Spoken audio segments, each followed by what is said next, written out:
Overview. The air data system on the aircraft is centered around two digital air data computers, ADCs. Both of the ADCs receive pneumatic inputs from the aircraft's pitot and static sensors, angle of attack vanes and temperature sensors to provide the following parameters: altitude, airspeed, Mach number, static air temperature, vertical speed, angle of attack, aural overspeed warning.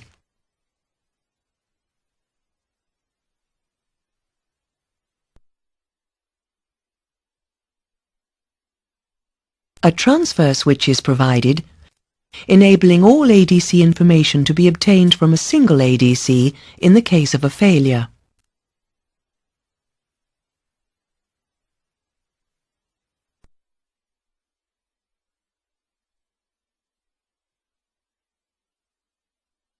An Air Data Accessory Unit, ADAU, receives information from both of the ADCs and converts it into an analog form.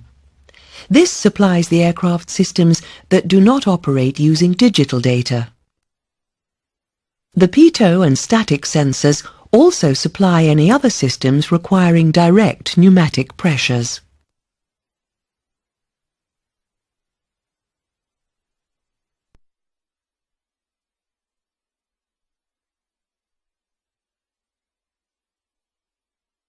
Sensors. The aircraft has three pitot static systems, designated 1, 2 and 3. Systems 1 and 2 are the primary systems and supply pitot and static signals to ADCs 1 and 2 respectively, which together with the ADAU form the air data system. The number 3 system provides pitot static for the standby ASI and altimeter and the pressurization triple gauge on those aircraft fitted with an analog pressurization system.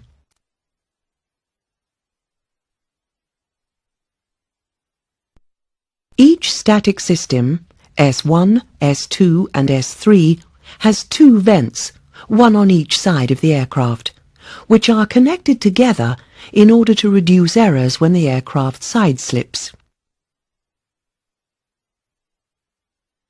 The number 1 pitot head, P1, is located on the left side of the nose. The numbers 2 and 3 pitot heads, P2 and P3, are located on the right side of the nose. 2 total air temperature probes are used. Number 1 on the left side of the nose, which provides temperature to ADC 1, and number 2 on the right side, which supplies ADC 2.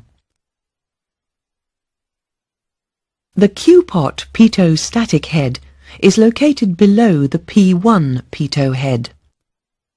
The integrity of the pitot and static supplies from this probe are monitored by 2 differential pressure switches, which use P3 and a dedicated static source, S7, as their reference.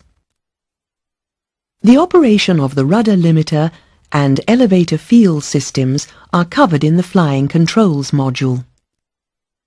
If a difference is detected between the Q-pot pitot and static pressures and the monitoring pressures, rudder elevator Q fail illuminates on the central warning panel.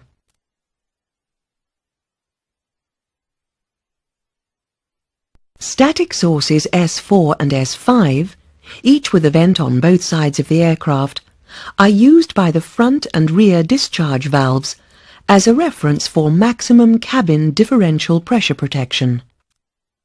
The front discharge valve uses S4 and the rear discharge valve uses S5.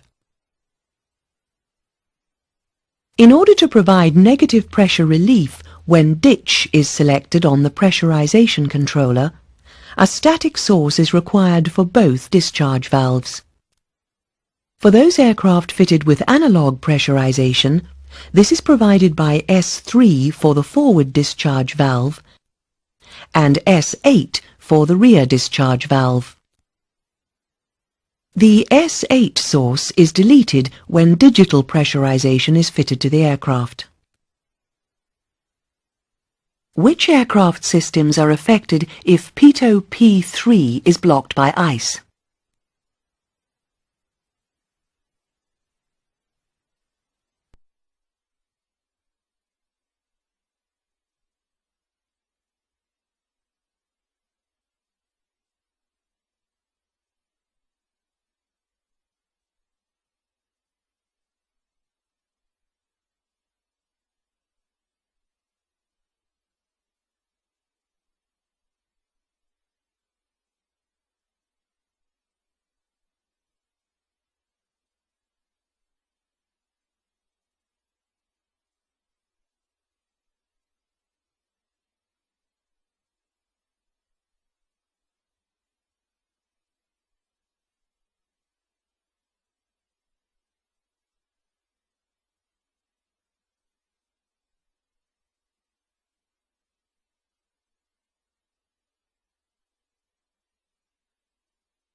What monitors the integrity of the Q-pot pitot and static supplies?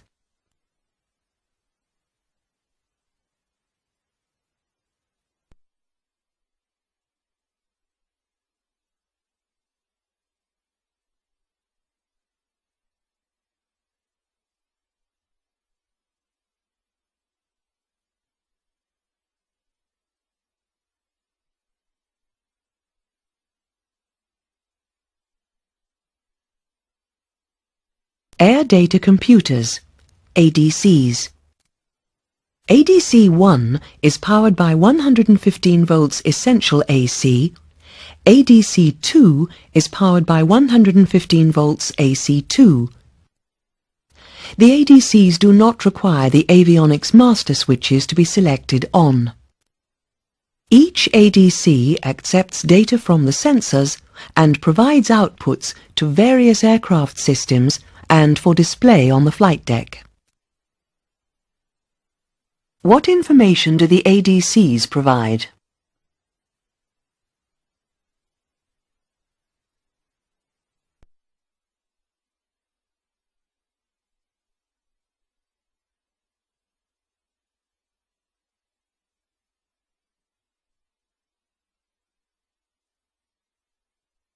Altitude. Each ADC supplies barometric altitude, which is automatically corrected for position error using information from the angle of attack vanes. This correction is known as Static Source Error Correction, SSEC. Altitude is displayed on both servo altimeters when the relevant barometric correction is made. Pressure altitude is also continuously available for systems such as the Mode S transponder to provide altitude reporting.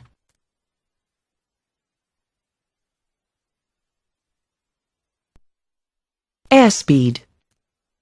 Each ADC provides computed airspeed, calibrated for position error, which is displayed on the EFIS from 30 knots upwards. True airspeed, TAS, is supplied to the GNSX for navigation calculations. Above VMO or MMO, the ADCs provide an overspeed warning, an intermittent horn, to accompany the EFIS visual indications.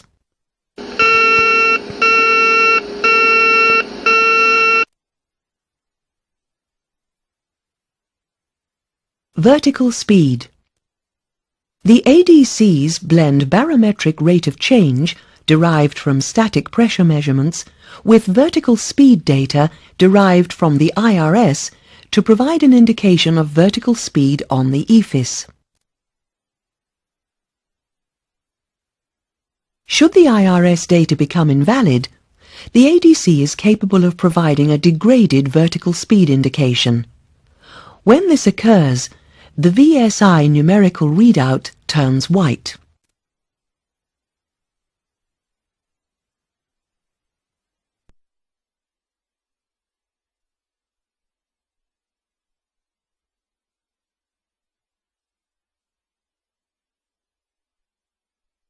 Air Data Accessory Unit, ADAU. Both of the ADCs are interfaced with the ADAU, which supplies non-digital air data, providing various discrete and full-range outputs to the following systems. What is the value of the airspeed discrete signal from the ADAU, which activates the flap bulk to prevent selection of flap from 0?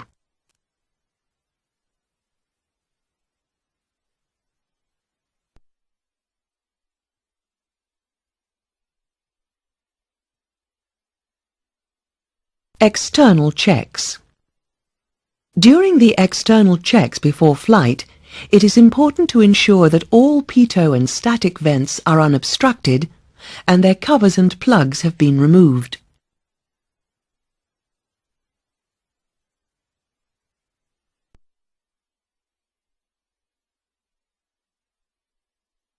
On the left side, check the 3 static vents, S1, S2 and S3.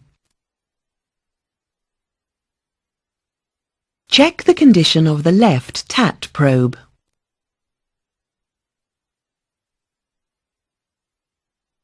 Check the condition of the pitot head P1.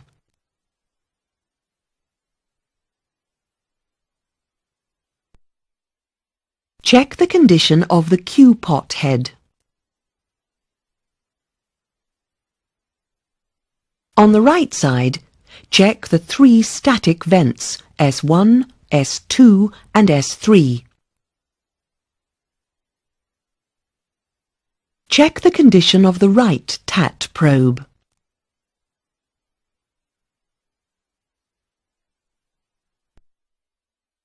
Check the condition of the pitot head, P2.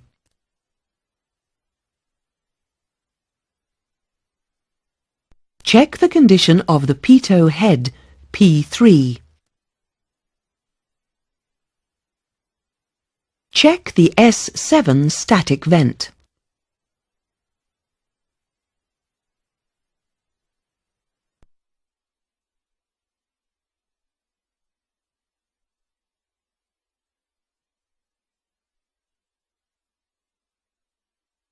Check the 2 static vents S4 and S5.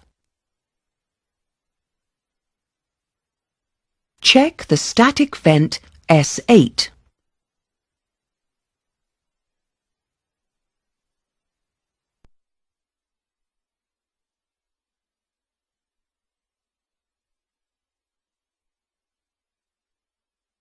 Failure of an ADC. The following indications are displayed with the failure of an ADC. SPD, failure of speed on the PFD. VS, failure of vertical speed on the PFD.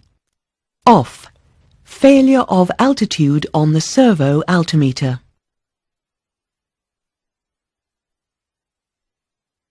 The air data transfer switch at the bottom of the captain's instrument panel should be selected to the serviceable ADC, both 1 or both 2.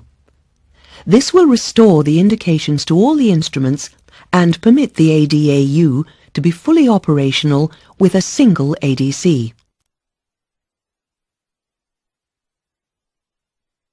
A yellow ADC1 or ADC2 appears in the bottom of both PFDs to indicate which ADC is feeding both sides.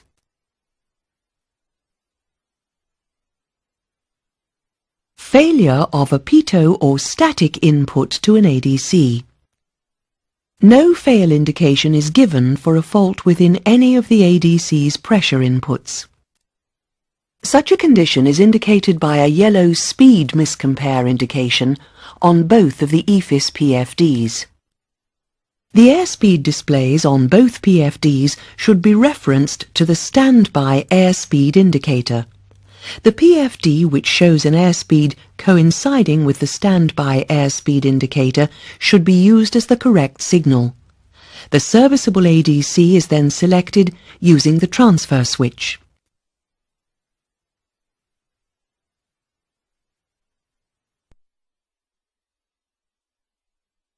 Power failure. A power failure will result in all of an ADC's fail indications in the flight deck. The same actions must be taken as for a failed ADC. With the failure of the ADAU, there is no specific fault indication. It is only by the failure of the systems requiring the ADAU that a fault condition would become apparent. System test.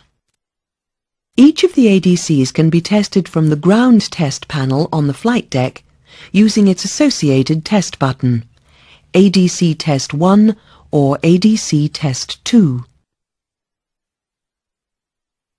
The ADCs can only be tested when the aircraft is weight on wheels with an airspeed below 30 knots. Pressing the relevant test button will sound the overspeed horn for at least 2 seconds, indicating the system has passed.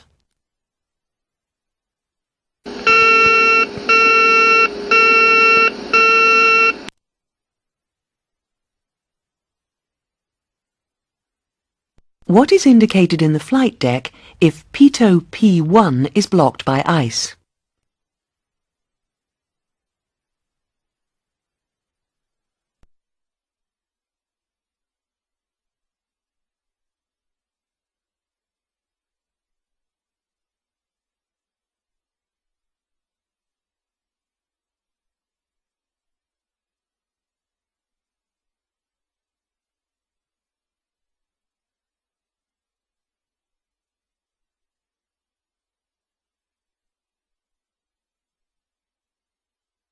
What does a yellow ADC1 indication on the PFDs mean?